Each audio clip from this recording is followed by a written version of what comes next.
Hey there everyone, Foxy Fern here, and welcome back to the next episode in our Animating a Walk Cycle in Maya. If you haven't checked out the first episode, be sure to do so. You can find the link in the description down below. That way you'll know where we're at, you'll have figured out how to set up your scene, and the process that I go in finding my reference and getting our first couple of poses for our walk cycle.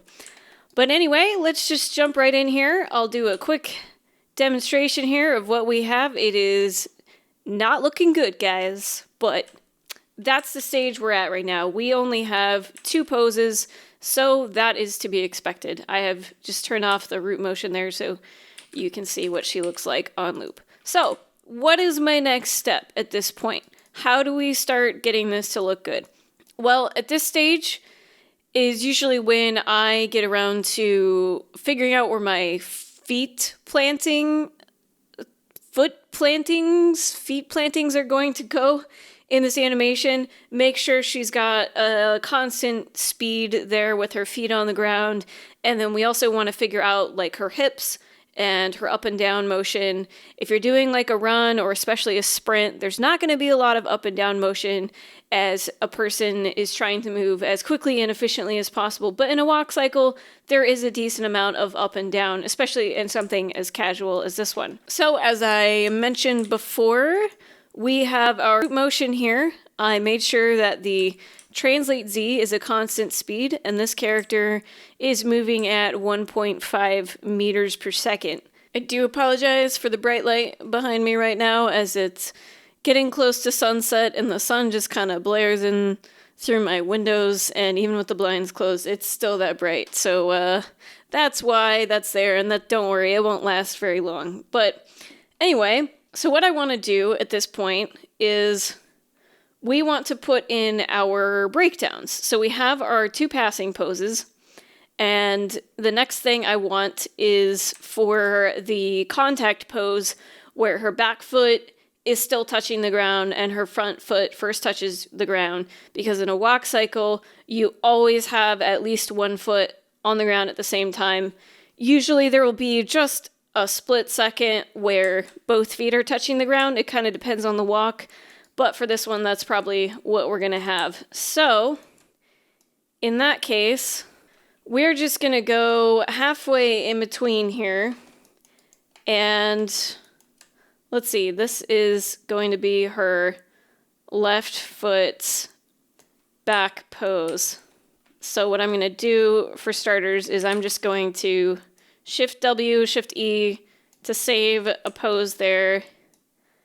And we'll go into our left view here, and we can look at the grid to make sure that her foot, the control, is going to be in the same spot. So what you could do here is you could write a script for matching the position of the foot in world space based off of the previous frame. That is something that I use at work that one of my coworkers wrote.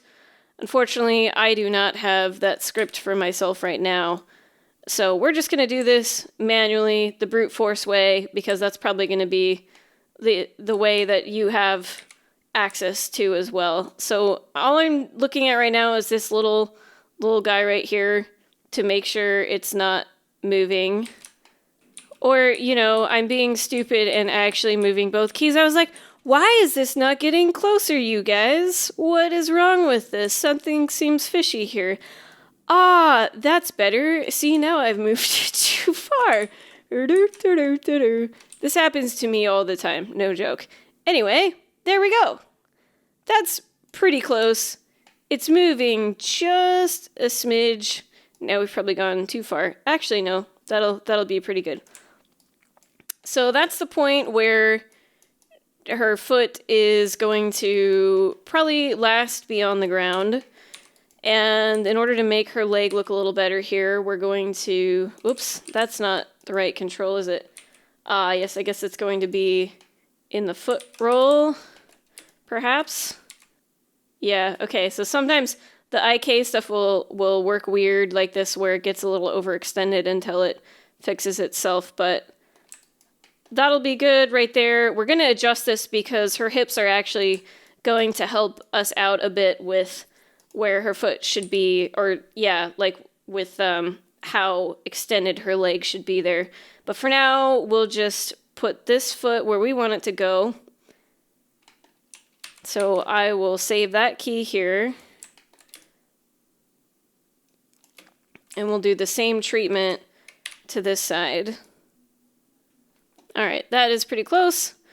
We'll change the timing between these two keys to be linear here. So that way her foot stays planted on the ground. And now what you can do is when we go over here, we could either do the copy and paste keyframes like I had done before, or what we can do is I will just like eyeball this guy, turn it to linear, and then we just want to make like essentially a straight line here. That's pretty good. It's not perfect, but like I said, we're going to be fixing this stuff later, so I'll go ahead and do that to this other side too. All right, there we go. So one other quick tip I have that I can't remember if I covered in the last video or not. For something like a cycle, what I like to do here is grab all of our keys, and then we'll grab our values here and say under curves we go pre-infinity cycle and post-infinity cycle, and make sure mine is turned on, but you might have to go under view infinity. So if you don't have this, whoops, that's not what I wanted. If you don't have that box checked, you're not going to see the curves like you do here. They will still like be activated. You just won't see a representation of that in your graph editor. So what that allows us to do is see how our curves are going to be connecting once a character starts the loop over again, and that will allow us to smooth out our curves. Because let's see if I can give you an example here. So for instance, in her hips control here, if we have this rotate Z, I'm just going to mess this up real quick just to kind of give you an example of what I'm talking about. If I have a key here and it's going up like this, if we don't see our pre and post infinity cycles, then sometimes like you can get good at visualizing it yourself, but this makes it easier to know exactly what your curves are looking like. So right here you can see that this control is going to stop moving very briefly and then start moving again. And if we want something to look really smooth in a loop, we want to make sure that these curves continue the motion of the path that they're on. So this is how I would go in and smooth it out. Technically, you are adjusting keys that aren't actually right after each other, but since we are viewing it on a loop preview here, that's the benefit of doing that. So that's definitely something I like to do whenever I'm doing like a run or a walk cycle or something like that. Okay, so the next thing I want to do before we take care of the hips is the up and down motion. So we have her up motion pretty much where I want it to be since we did the passing pose. Although on second thought, this actually looks a little high, doesn't it? Scooch her down just a little so that her leg isn't overextended here. I don't know how that happened, guys. And then we'll just, whoops, copy that to our first and last key here. And then her down position is going to be right after she strikes her front foot. And actually her highest peak in the cycle is going to be a little beyond this spot here, but for now we're just going to leave it there. But all right, we'll do this. I'm just going to look at her from the front here so we can see how this looks. All right, that's a pretty good amount of up and down for what I'm looking for, I think. It's enough to give her a confident stride, but it's not like crazy cartoony.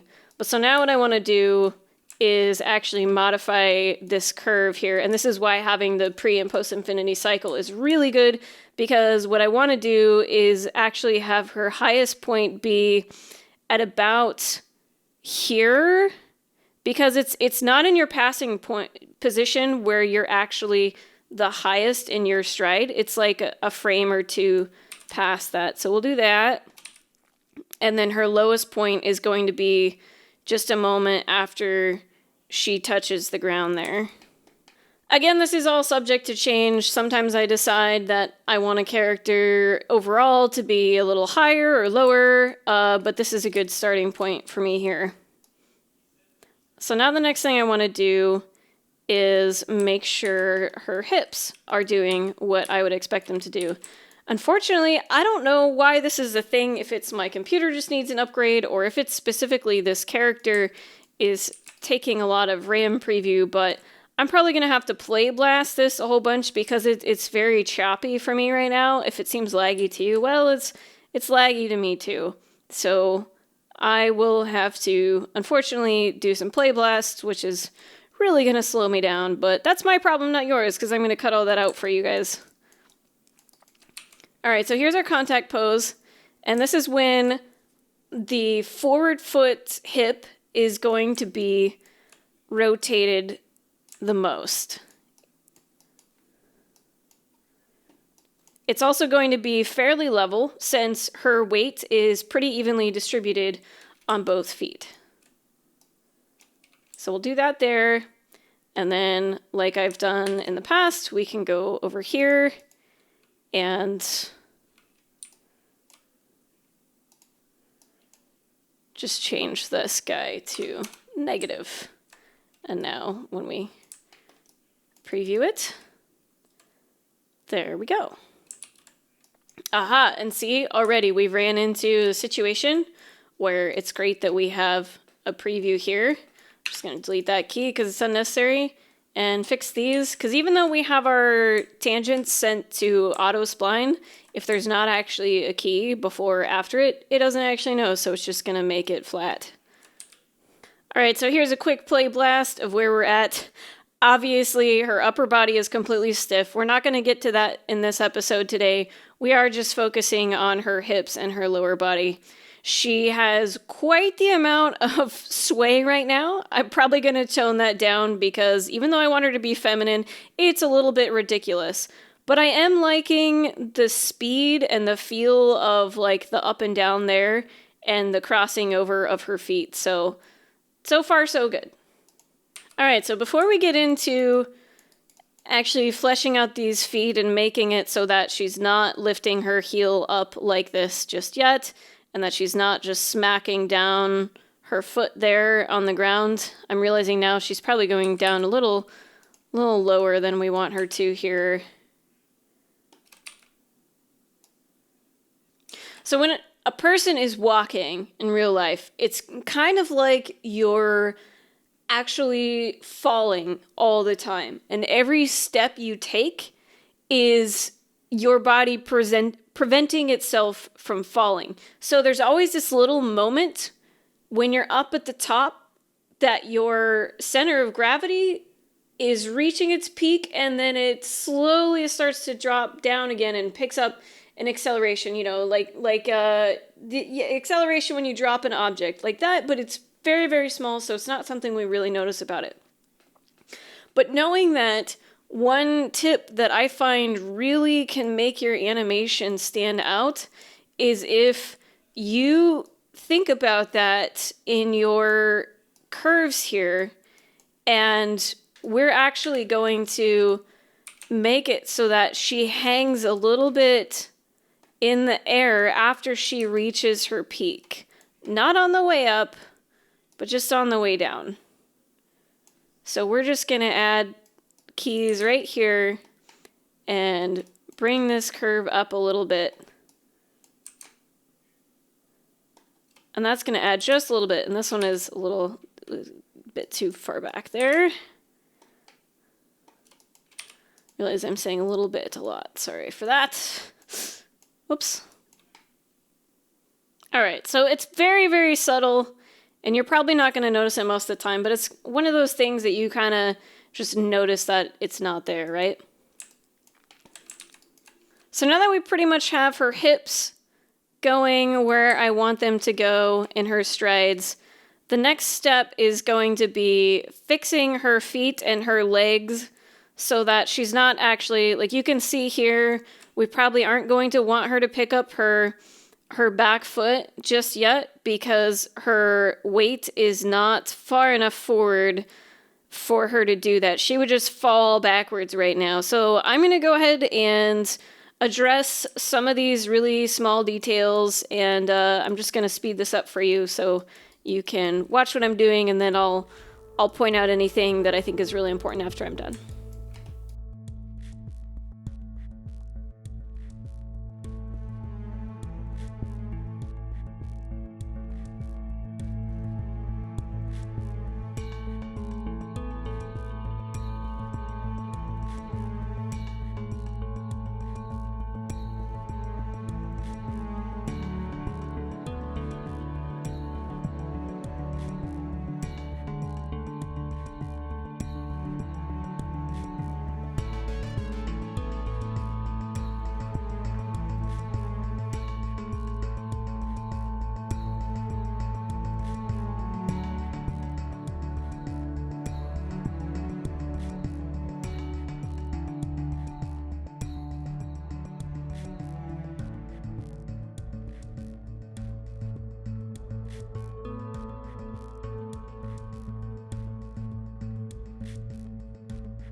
Okay, welcome back, guys.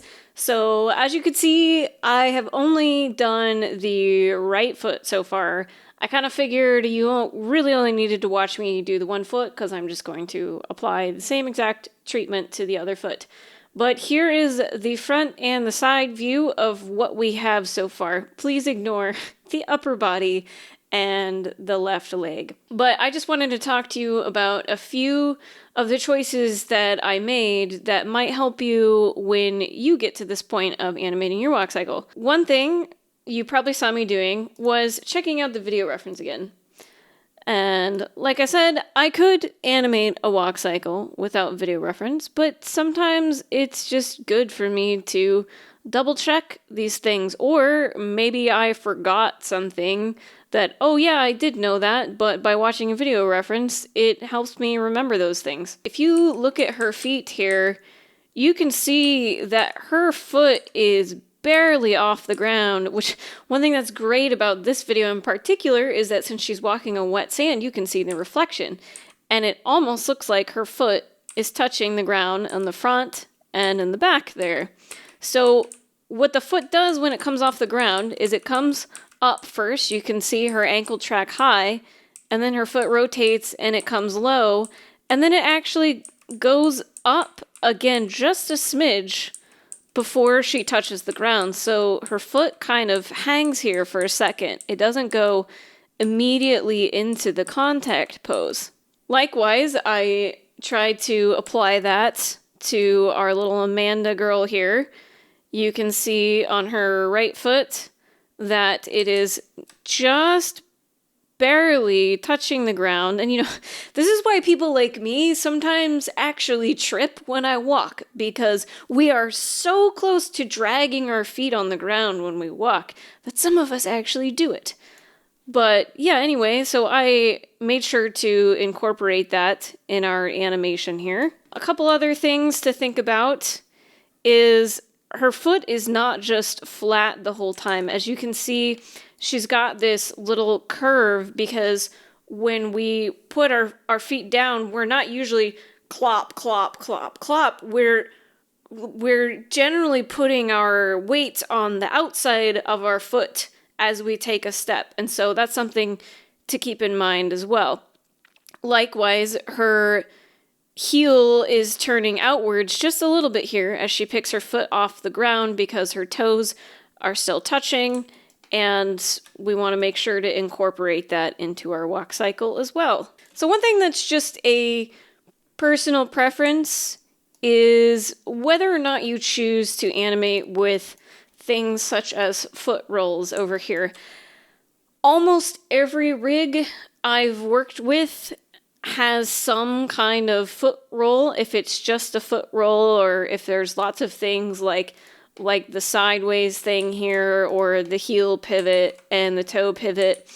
I kind of have mixed feelings about whether or not to use those things. When you're trying to make sure your foot is perfectly planted, they can be really useful, because if I wanted to actually animate her foot being rotated up like this, I would have to rotate her foot control, and then I would have to translate her foot back, and so you're basically going to be hand keying on every single frame, and that can be kind of a pain. But on the flip side, then when it comes down to like all of a sudden your foot is off the ground, now you can end up fighting the foot roll controls, and it sort of messes with the center of rotation when you want to rotate the foot. For instance, with her foot roll turned up really high here, if I want to rotate her foot, it's like, oh, now she's got this weird rotation spot, whereas when her foot roll is turned off, I'm rotating at her ankle, and it makes sense. So what I tend to do, as you can see here, is I did use her foot roll because it is a feature that can really help with knee popping, and knee popping is a major issue on walk cycles. But what I did was the second that her foot comes off the ground, I zeroed out her foot roll and counter animated her regular foot control. So you can see here that it jumps, and you would think that it would be like a frame pop, but all that really matters is the result that you get. And there is like just an ever so slight pop right here. So I might go back and fix that later.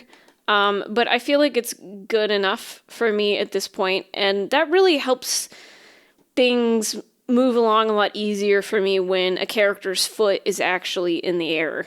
So one other thing to point out that you may have noticed me doing is I did actually modify our up and down motion a little bit. I decided that she was actually going too high in her upper pose, and I don't know why I thought this, but for some reason I think I had her high pose on her passing pose, and that's not actually accurate. It's not the lowest point, but it's also not the highest point. It's kind of somewhere in between. So for her highest point, I think, is like right here. Oh yeah, she's kind of in her down stride there, because you really want to feel that sense of weight pulling down a character as soon as they plant that front foot, but you don't want them to come down too quickly either, because then they'll just feel off balance. And I think I modified the hips a little bit to where her hips are actually reaching their forward point just a frame or two before the foot reaches its farthest point, because when you're walking, you're rotating your hips to move your leg forward, so it's going to be just a smidge in front of your foot, and then it's going to start pulling your leg backward after you put your foot down. So same thing will happen when we get into animating the torso, is that her torso is going to be leading first and her shoulders, and then her arm just kind of drags through. In a run or a sprint, sometimes a person is leading a lot more with their hands, but in a walk cycle, especially a casual one, they are mostly a secondary action. I think for the rest of this video, I'm just going to apply all of the stuff you just saw to the left foot. I might try some level of copy paste. We'll see how that goes. It can get really messy when you're doing things like foot rolls and all of that sort of thing. But I think that's all I'm going to talk about today on camera. So for the rest of this video, you can enjoy a time lapse with some music, or you can just assume that I'm going to give it the same treatment, and I'll see you in the next video when we move on to her upper body animation. Anyway, I hope you all are enjoying this series and maybe you found something useful. Let me know in the comments below if there's anything you'd like me to elaborate on, or if I kind of glossed over something or didn't talk about something at all. Please feel free to say something in the comments and I'll be sure to talk about it next time. Thanks so much for watching, everyone, and until next time, stay foxy.